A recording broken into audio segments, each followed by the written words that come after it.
HUL के नतीजे तो आए, नतीजे ठीक ठाक ही थे, लेकिन स्टॉक में आज हम थोड़ा दबाव देख रहे थे।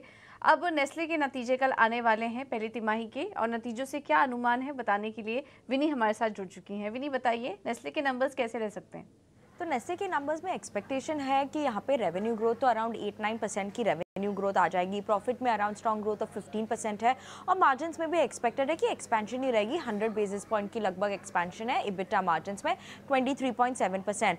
नाउ ऑब्वियसली उनकी जो ऑब्वियसली बेवरेज साइड सेगमेंट है वहाँ पे अच्छी ग्रोथ एक्सपेक्टेड है, बेवरेज और न्यूट्रिशन बिजनेस में, क्योंकि समर काफ़ी ख़राब था, हार्श समर था, तो उसकी वजह से स्ट्रॉन्ग ग्रोथ एक्सपेक्टेड है ये दोनों सेगमेंट्स में।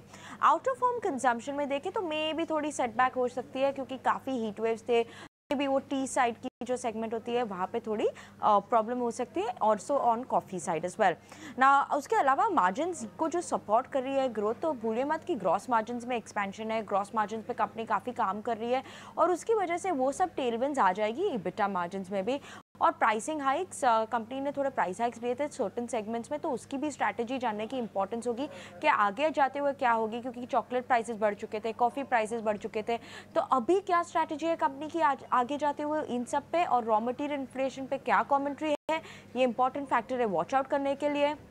कमेंट्री क्या आ रही है ओवरऑल डिमांड ट्रेंड्स की अर्बन रूरल एरिया में, ये की फैक्टर होगा, और उनकी डिस्ट्रीब्यूशन एक्सपेंशन जो है वो एक इंपॉर्टेंट फैक्टर है वॉच आउट करने के लिए। ओवरऑल वॉल्यूम ग्रोथ ये टाइम एक्सपेक्टेड है 4-5% पे, तो ये स्ट्रॉन्ग वॉल्यूम ग्रोथ भी एक्सपेक्टेड है, और ये नेस्लेस के नंबर ये टाइम डिसेंट नंबर्स एक्सपेक्टेड है।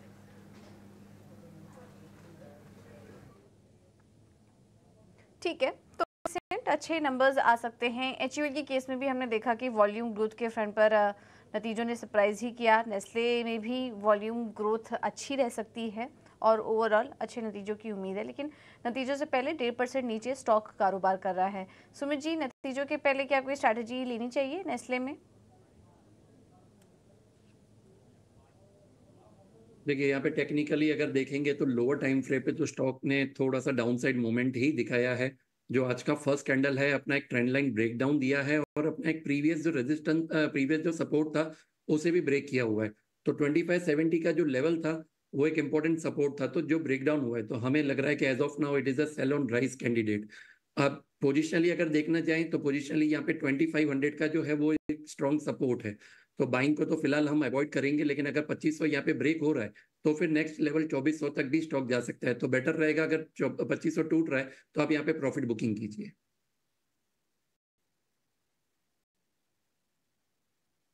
ठीक है, तो प्रॉफिट बुकिंग करने की सलाह नेस्ले इंडिया में आपके लिए।